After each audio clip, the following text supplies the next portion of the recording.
world is so loud, the internet produces constant racket. Angry television programs yell at you. Even the president does on Twitter. And when a film like A Quiet Place is released, it kind of plays off of that. Because intelligent filmmakers can know how powerful silence can be in an era of mayhem, and explosions. Kind of goes with mayhem. So let's take a look or a listen at how some of these writers, directors, composers, and sound designers create some of the most unique cinematic experiences by not using sound in the traditional sense. And just be warned, the theme music is about to come up, so it's going to be a lot louder than I am right now. You ready?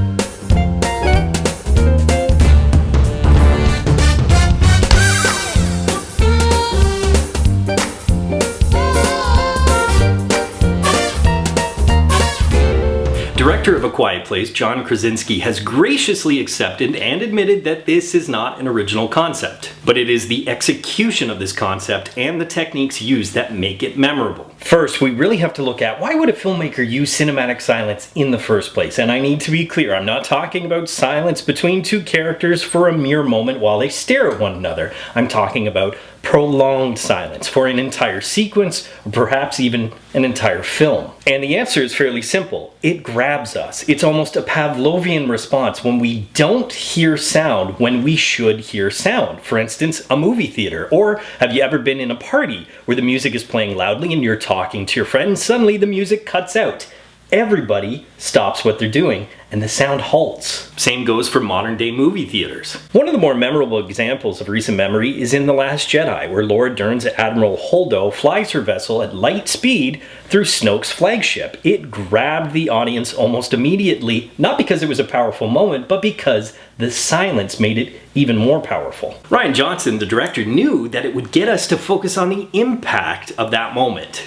No pun intended. This may be one of the strongest aspects of using cinematic silence. It creates engagement. It's one of the more intimate experiences that we have within cinema because it forces us to engage with the visuals that are on the screen. Take, for instance, the Emmy-nominated episode of Buffy the Vampire Slayer, the revolutionary Hush. Writer, director, and creator of the show, and my personal god, Joss Whedon, wanted to challenge himself in his opus Buffy the Vampire Slayer because he one time read an article that said that the dialogue was actually the strongest aspect of the show. So Whedon, as he's done in the past, decided to deal with criticism head on. In that specific episode, a demonic presence steals the voices of all the main characters, and so that acting team, and of course Whedon himself, had to think of other ways to convey what they were thinking without the use of dialogue. It was something that had never really been done before. And so Hush was created, and it was one of the greatest and most memorable episodes of the series' 7-year run. But it wasn't just a rebuttal to this slight on his use of dialogue. It was Whedon showing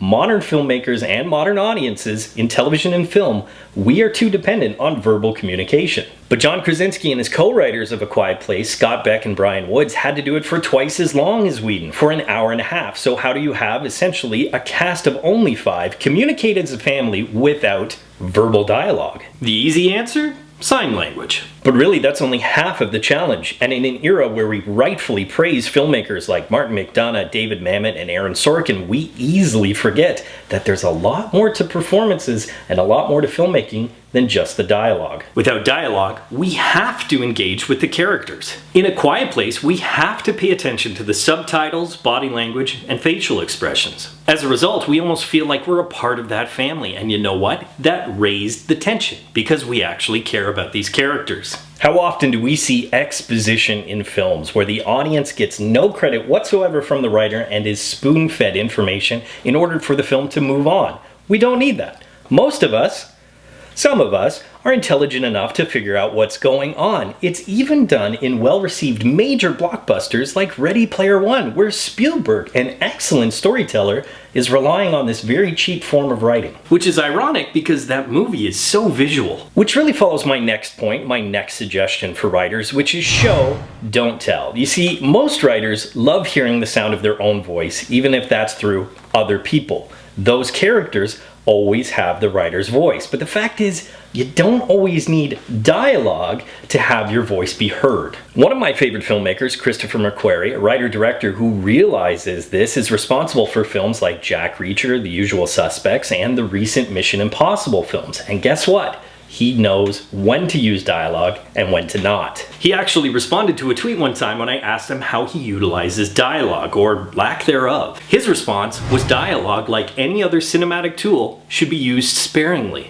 Mcquarrie is one of the best I know at utilizing film as a visual medium, made even more uncommon by the fact that he started as a writer. However, many of his films feature long sequences with just musical scores or even environmental diegetic sound. In his directorial debut, The Way of the Gun and Jack Reacher, he uses long sequences of just pure visual information. He could have easily had Emerson ask another cop, "What did you find at the crime scene?" But why do that? Emerson is going to look for himself anyways, so why can't we as an audience look with him? But of course, Mcquarrie's not the only filmmaker who does this. Sam Mendes, director of American Beauty, Road to Perdition, and Bond films Skyfall and Spectre, started his career as a theater director, which I actually think really helped shape his filmmaking career. Typically, theater directors have to know how to use blocking, lighting, and composition in a much more minimalist way, especially compared to major blockbuster films. But it should also be noted that theater directors typically don't use sound as much as filmmakers do. One of his personal best scenes is that in Road to Perdition, where no sound is used other than a very gentle score, a scene shot basically like a silent film. However, all that visual information gives you exactly what you need to know to realize what's happening in the scene. And that silence, that gentle film score with no sound effects whatsoever, creates a very powerful interaction and a very powerful intimacy with the audience. So how does A Quiet Place show but not tell? We know the premise. You make a noise, the creatures kill you. But it was how much history A Quiet Place was able to create with no dialogue and no exposition that actually made that premise visually brilliant. There are tremendous visual clues throughout this entire film. Showing a shelf full of pills in a drugstore doesn't seem like much, but it actually gives you an amount of detail in the history of how this family survived. Nobody raided the drugstore, because if you did have a pocket full of pills, it would make a sound and you would be attacked. But at the heart of things, this movie is a thriller. And horror films have almost a very unique way of showing but not telling. One key word: vulnerability. In horror films, there have to be victims, right? But you know what? When you're watching this film, you share in that victimhood. When you know that the creatures are mere moments away, if any sound disturbs that silence, you don't want to be the one to ruin it. And there's something almost contagious about that vulnerability when you watch this film. Horror films, when they utilize this silence, actually up the ante and up that vulnerability. Before M. Night Shyamalan was a punchline, and in his arguably most underrated film, The Village, Bryce Dallas Howard's character, Ivy, is utilized in just such a sequence. This sequence is absolutely beautiful, and there is no sound whatsoever other than just ambient noises. It separates Ivy from all the other characters from the rest of the world, but in doing so, it separates you as well. It creates a shared loneliness, which again, creates vulnerability. I mean, what's more vulnerable than a blind woman's hand reaching out for help? Shyamalan's reputation? Oh, that was rhetorical, sorry. A Quiet Place actually does this twice. Once, when Emily Blunt's character Evelyn is giving birth only inches away from a creature and not having to make a sound. The second time is when Reagan, the deaf girl, finds herself alone, unaware that there is a creature directly behind her.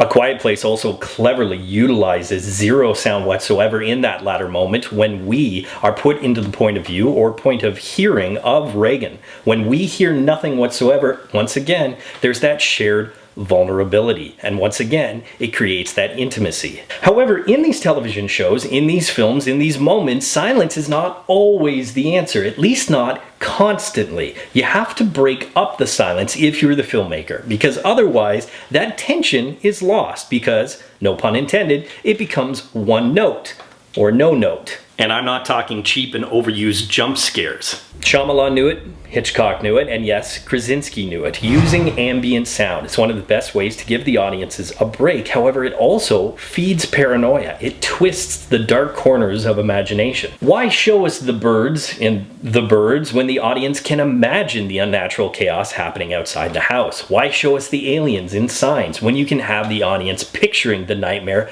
just outside the farmhouse? See, the audience's imagination is always going to produce the scariest thing it can think of, which is why Signs loses all of its effect when you actually see the aliens. A Quiet Place has similar strengths and a similar fault. Before we actually see the creatures, it's more than enough just to have small ambient noises surround you so that both you and the characters feel that you're being hunted. It's almost like a deer being stalked. Sometimes they don't need to see the predator. A sound of a twig snapping in the background is enough to put the fear of God in them. And that's a great thing about these films and these filmmakers. They know when enough is enough. And sometimes silence is enough. Poll question, what is your favorite example of silence in film? As always, leave your answers in the comments section below. But until next time, school's out.